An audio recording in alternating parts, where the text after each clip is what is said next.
अस्सलामुअलैकुम दोस्तों, मेरा नाम मोहम्मद जाहिद है। मैं आपको जाहिद कोडिंग स्टूडियो में खुशामदीद कहता हूँ। आज के लारावेल 9 के इस ट्यूटोरियल में हम राउटिंग के बारे में सीखेंगे। राउटिंग किसी भी फ्रेमवर्क में एक बुनियादी अहमियत रखती है। राउटिंग के थ्रू ही हम किसी भी एप्लीकेशन या किसी भी फ्रेमवर्क के साथ कम्युनिकेट कर सकते हैं।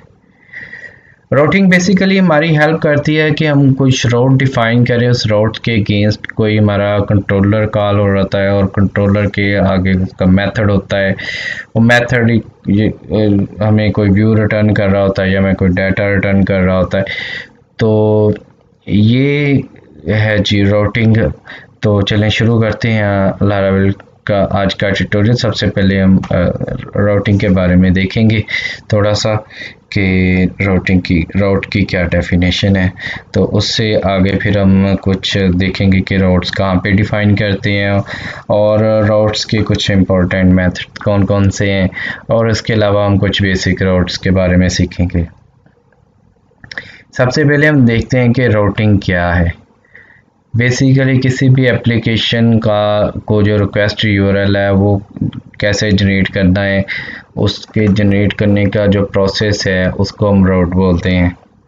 मतलब आपने ब्राउज़र में कोई यूआरएल एक्सेस किया, वो यूआरएल के अगेंस्ट कोई ना कोई राउट बनाया होगा, हमने कोई ना कोई राउट डिफाइन किया होगा जो उसको बता रहा होगा कि आपने ये जो रिक्वेस्ट है ये कौन से कंट्रोलर पे जाएगी, उसके कौन से मेथड पे जाएगी या कौन सा वो व्यू रिटर्न करेगा। नॉर्मली जो हम जो राउट्स बनाते हैं वो ये ह्यूमन रीडेबल फॉर्म और एसईओ को मद्देनज़र रखते हुए बनाते हैं। तो इससे ये होता है कि साथ साथ हमारा कुछ ना कुछ एसईओ का काम भी होता रहता है, वो क्योंकि हमारे यूआरएल जो है वो एसईओ फ्रेंडली बनते हैं। तो जैसे ही कोई रिक्वेस्ट जनरेट होती है, उसके एक्शन में कोई आगे कंट्रोलर होता है, कंट्रोलर के अंदर उसका जो है मेथड होता है।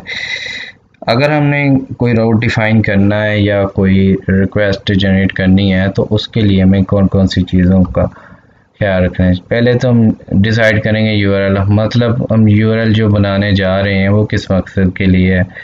क्या कोई डाटा रिटर्न करेगा, क्या करेगा, कुछ हमने उससे कुछ चीज़ पोस्ट करनी है या कोई चीज़ अपडेट करनी है।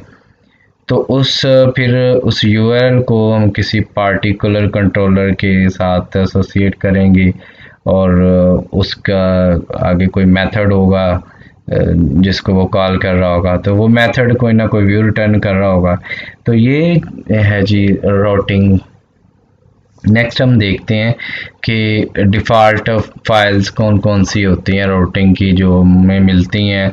जब हम लारावेल को इंस्टॉल करते हैं तो हमें रूट के ऊपर एक राउट्स की डायरेक्टरी मिलती है, उसके अंदर हमें तकरीबन 4 किस्म की फाइल्स मिलती हैं।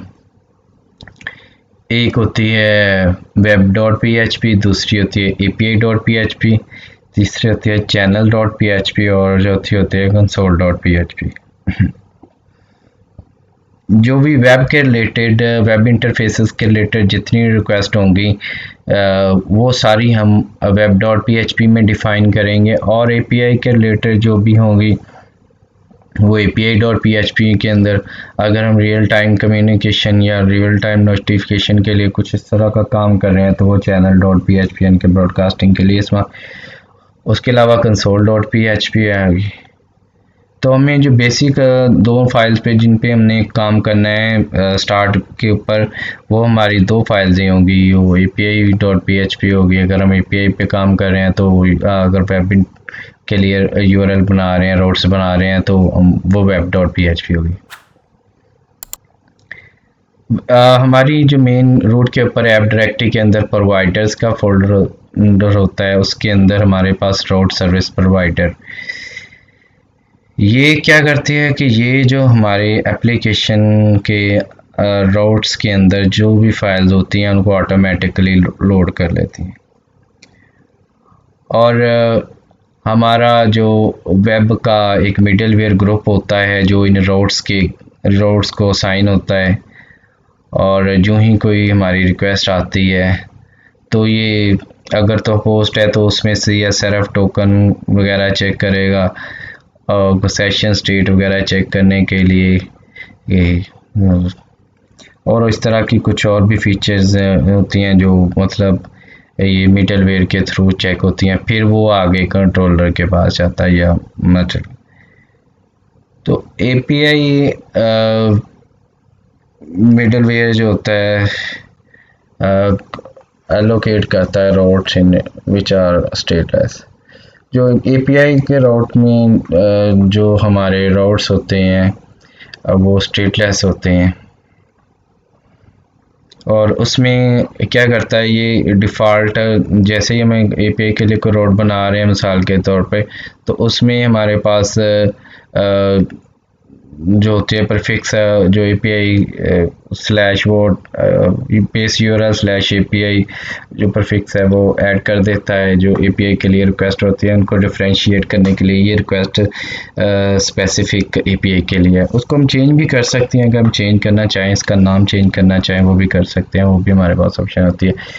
तो बाय डिफ़ॉल्ट तो हमें वो स्लैश एपीआई मिलता है और स्लैश वो आगे जो यूआरएल होता है हमारा राउट होता है वो। आगे हम देखते हैं कि पॉपुलर मेथड्स कौन से। सबसे पहले जो है वो पोस्ट है।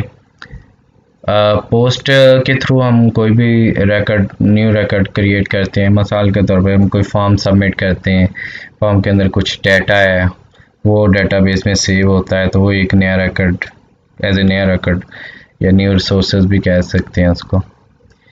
उसके बाद गेट मेथड जो है बेसिकली ये रीड ओनली मेथड होता है। इसके थ्रू हम सिंगल रिकॉर्ड भी हो सकता है, वो मल्टीपल रिकॉर्ड भी हो सकते हैं, वो जो है ना वो डाटा गेट करते हैं और डिस्प्ले कराते हैं।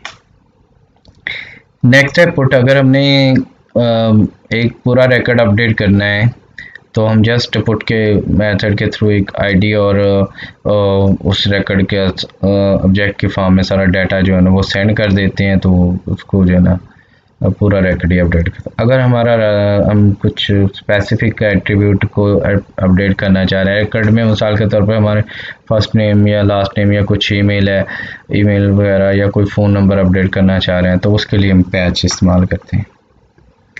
नेक्स्ट है हमारे पास डिलीट कॉमनली यूज़ होता है डिलीट करने के लिए। रिकॉर्ड, किसी रिकॉर्ड को डिलीट करना है, उसकी आईडी सेंड कर देंगे साथ, वो डिलीट के थ्रू जो है ना वो उसको डिलीट कर सकती है। नेक्स्ट आ गया हमारे पास बेसिक राउटिंग।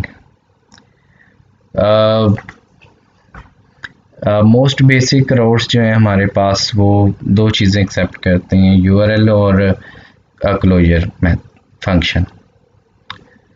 जो इसको इजी बनाता है कि हमें कोई कम्प्लेक्स किस्म की कॉन्फ़िगरेशन नहीं करनी पड़ती। मिसाल के तौर पर अगर हमने कोई राउट डिफ़ाइन करना है ना, तो हमें उसके अंदर दो चीज़ें देनी पड़ती हैं। एक सबसे पहले वो पाथ होता है जो वो यूआरएल में एक्सेस करेगा या वो लिखेगा उस राउट को एक्सेस करने के लिए, तो उस राउट के अगेंस्ट एक और सेकंड पैरामीटर जो होगा वो क्लोजर फंक्शन होगा। उसके वो क्या करेगा, उस रिक्वेस्ट के अगेंस्ट जो चीज़ हमें रिटर्न करेगा वो फंक्शन जो है सेकंड पैरामीटर जो होगा वो कॉल बैक भी बोलते हैं इसको।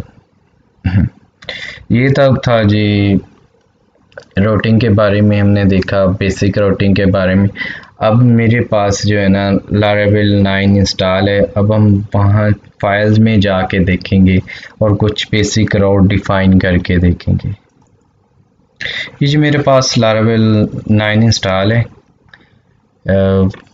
इसको मैंने जो है अब इसके देखते हैं रूट्स के ऊपर।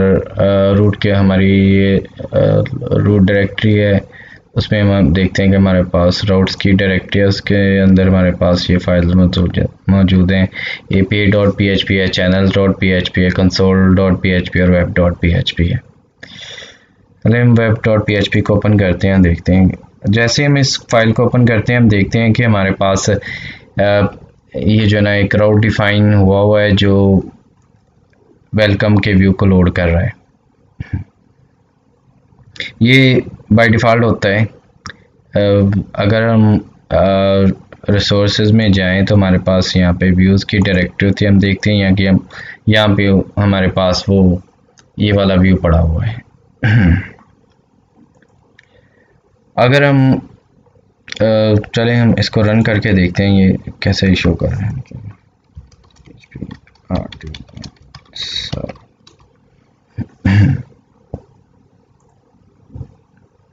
ये हमारे पास रन हो गया है।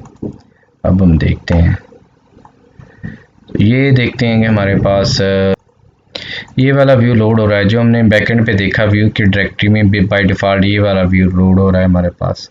जो ही हम लारावेल को रन करते हैं तो हमारे पास जो डिफ़ॉल्ट जो है ये स्लैश के साथ रूट है इसका, और आगे ये उसके अगेंस्ट ये भी लोड हो रहा है। इसके अलावा हम खुद से भी कुछ इसमें नए रूट क्रिएट करने की कोशिश करते हैं। तो हम देखते हैं कि मिसाल के तौर पे मैं एक और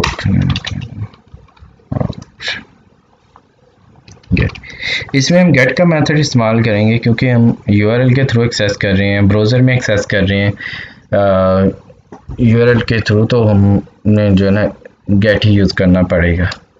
अगर हम कोई डाटा पोस्ट कर रहे होते या अपडेट कर रहे होते, डिलीट कर रहे होते, तो हमें जो है ना वो पोस्ट के थ्रू उसके लिए वो दूसरे मेथड इस्तेमाल करते हैं। पोस्ट के लिए पोस्ट का, डिलीट के लिए डिलीट का, अपडेट के लिए पुट का। तो यहाँ पे हम पहले मिसाल के तौर पे ये हमारा रूट कोड डिफाइन करता है, इसमें हम कर लेते हैं अबाउट,